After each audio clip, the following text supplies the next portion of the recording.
মোহনপুর নামে এক গ্রাম। সে গ্রামে বসবাস করত দুই বোন। বড় বোনের নাম মিনা, ছোট বোনের নাম রিনা। তাদের বাবা মা মারা যাওয়ার পর তারা একে অপরের ভরসা ছিল। মিনা বড় বোন, শান্ত ও পরিশ্রমী ছিল। রিনা ছোট, স্বপ্নবিলাসী ও একটু অলস।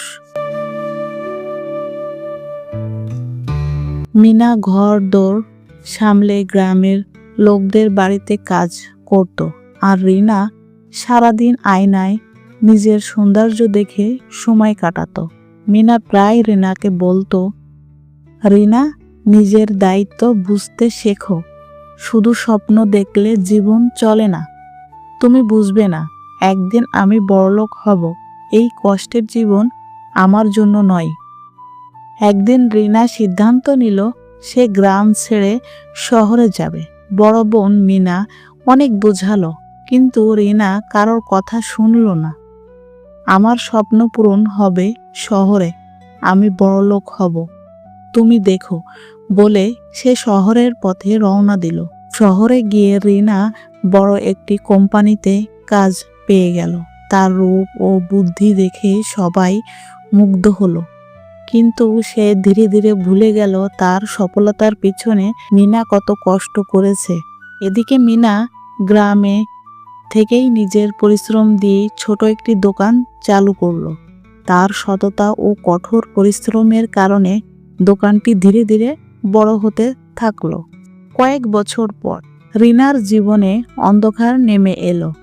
যে কোম্পানিতে সে কাজ করত প্রতারণার অভিযোগে বন্ধ হয়ে গেল। তার কাছে কোনো সঞ্চয় ছিল না। শহরের উচ্চবিলাসী বন্ধুরা একে একে দূরে সরে গেল। রিনা বুঝতে পারল সে একা হয়ে পড়েছে।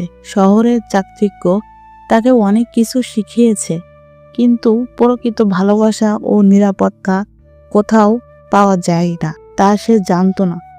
এদিকে মিনা তার ছোট দোকান থেকে এখন একটি বড় ব্যবসার মালিক হয়ে গেছে। গ্রামের সবাই তাকে সম্মান করে। তার সততা ও কঠোর পরিশ্রমের জন্য সবার কাছে সে প্রিয়। হঠাৎ একদিন রিনা গ্রামে এসে ফিরে এলো। সে কাঁদতে কাঁদতে মিনার কাছে গিয়ে বলল, দিদি, আমি ভুল করেছি। তোমার কথা না শুনে আমি বড় ভুল করেছি, আমাকে ক্ষমা কর। আমি তোমার দিদি, তুমি ভুল করলে তা শুধরানোর দায়িত্ব আমার।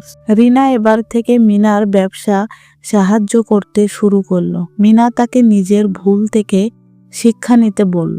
তারা দুজন আবার একসঙ্গে সুখে দিন কাটাতে লাগলো। রিনা উপলব্ধি করলো, শুধু স্বপ্ন দেখলে জীবন বদলায় না, জীবনের পরিবর্তন আসে কঠোর পরিশ্রম, সততা আর পরিবারের ভালোবাসা থেকে।